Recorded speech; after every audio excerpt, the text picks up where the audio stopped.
Bowlers can have as much of an impact in white ball cricket as batters can. And if you had any doubts about that, watch what Pakistan have done to the Indian top order in the first 15 overs of this Asia Cup game. You're watching AMD Cricbuzz Comm Box. Dinesh Karthik alongside 72 for 4. Absolutely high quality pace bowling for Pakistan. Really good from all the Pakistani fast bowlers. Two out of the 4 wickets that fell dragged on, the other 2 high quality bowling. And you can see that at the end of the day, in these kind of pitches, it can be hard for run scoring. But India has still managed to go at a clip of close to 5 at this point of time. But Pakistan have constantly found a way to strike as well.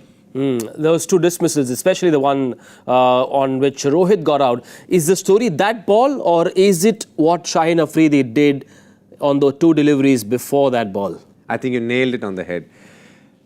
Post that drain break when they went in, you could see that Shaheen Afridi, if you did watch the visuals that were put up, was thinking about something and was spoken to as well. So that tells me that in his first spell before the rain, he wasn't probably as accurate as he would have liked. He's gone back, thought about what he needs to do. And I think in this pitch, it's all about trying to hit the right length, because the pitch in itself is giving enough variation in terms of seam. He came out there, first couple of balls, got the ball to move away off the seam. And then this one, similarly pitched ball, but came back in. And Rohit, looking for the one that was going out, was late on the ball and it just pinged the off stump. Played on has to be the most irritating dismissal in this sport for batters as well as for fans viewing from the outside. Absolutely. I don't think it was the most efficient way of playing that ball.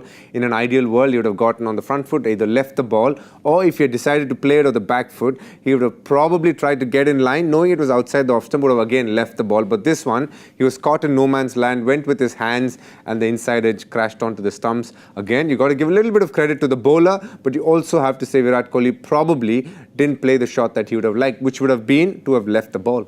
Shubman Gill didn't have a great West Indies tour, and today as well, he looked a bit lost. Or are we reading too much into this one-off innings?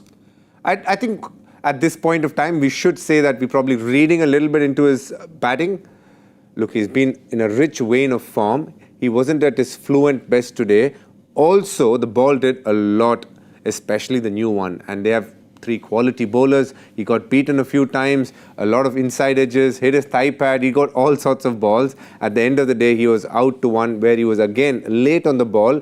His initial movement wasn't on point as he would have liked. Hence, the doubt in his mind. And at that pace, we're talking about Haris Rauf bowling upwards of 90 clicks. If you get it late, it's doomsday for you. You know, when Shreyas Iyer was batting, DKI and Harsha Bhogle were watching, and a couple of times when Shreyas played a couple of shots, DK uttered the word, wow. Only 9 deliveries, a very small sample size, but I suspect and I suppose everyone's had enough or seen enough to say Shreyas Iyer is looking all right. Forget about the dismissal for a bit.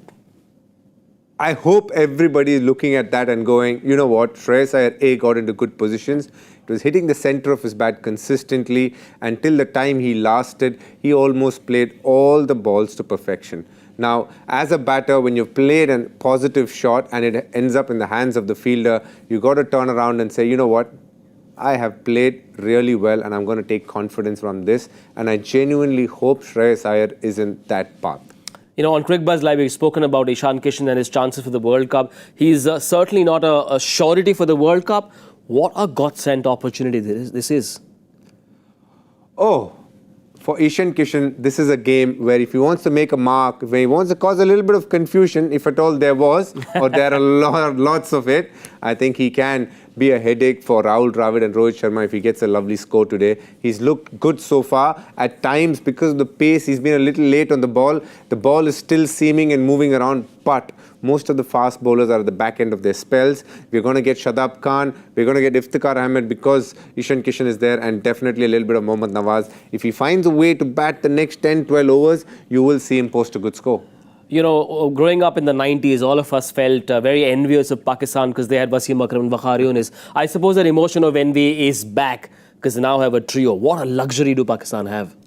Absolutely. I don't think in world cricket there are many teams which has a potent attack like what Pakistan has right now. Shaheen Shah Afridi, Naseem Shah, Haris Rauf, all bowl 90 clicks. All of them can move a ball, and if there's a bit of seam movement, forget it. Just go back home. Right, before we wrap up quickly, what version of Hardik Pandya do you want to see? There's a lot of overs left, TK. I think, in my opinion, Hardik Pandya has again a great chance to just bat and bat and bat at a tempo that he wants to bat in. There is no hurry for runs. There is a lot of time. Yes, this is an important game, but it is not the be-all and end-all of this comp as well. So everything is in his favor. All he has to do is counter some high-quality bowling from Pakistan, which he has been good at. He revels in pressure situations. There is a little bit of pressure, but the more pressure you apply, the best of diamonds come through. So I'm hoping that Hardik Pandya can produce something special today.